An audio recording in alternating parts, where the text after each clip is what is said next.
So guys, nandito tayo sa Moraleon. So mga ka-findings, tayo ay mamamana kasama yung mga bata ngayon. Ayan. Bata pa lang sila, marunong na silang mamana. So sana all. Kita nyo, ang ganda dito sa Moraleon, dito sa Barangay Ilihan. Dito lang yan sa Silangan. Silangan 1. Ayan. Sobrang ganda dito guys.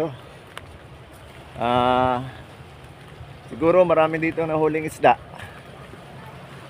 Ayan. So medyo lang malalim yan. At malakas ang agos. Kaya delikado na basta ka na lang tutubog dyan kung hindi ka marunong maglangoy. At napakadelikado kasi malalim yan. Pero marami doon dyan na huling isda. Pero yung mga bata na yon, hindi ko alam kung saan sila mamamana. Malayo ba yung pamamanaan nyo? Di ba malakas agos yan?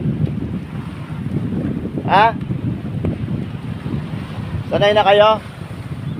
Sanay na? Okay, sanay na daw sila maglangoy dyan. Yan.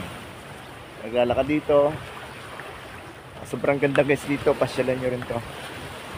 Gusto nga lang, pag pasyal ka dito, huwag ka lang magkakalat. Kasi ang barangay ay laging naglilinis dito. At yung mga private na kumpanya, pinanatili nilang malinis yung tabing dagat. Ayan guys. Ayan. So dito lang to guys sa sa Barangay Ilihan. Dito lang magandang tanawin ito. Ayan. Dito lang sila dito lang kami mamamana. So yung mga bata ngayon sanay na sila dito, siguro naliligo kaya kabisado na nila yung dagat. So yan, dito tayo ngayon sa may Silangan. So ganda dito guys. Mga nahuhuli nyo? Ano yung nahuhuli? Dadamihan ng huli ha. Kung masyado sa malaot, baka madala kayo ng agos. Ayan guys. So ganda dito, nakaka-relax. So na-pier na yung planta. Yan. So ito naman yung planta sa likod. Ito yung LNG SPDC, pag-ari na San Rio Corporation.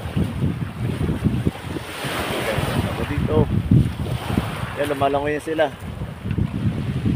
May mahuli silang isda. Marami na sikar dyan, marami na sikar.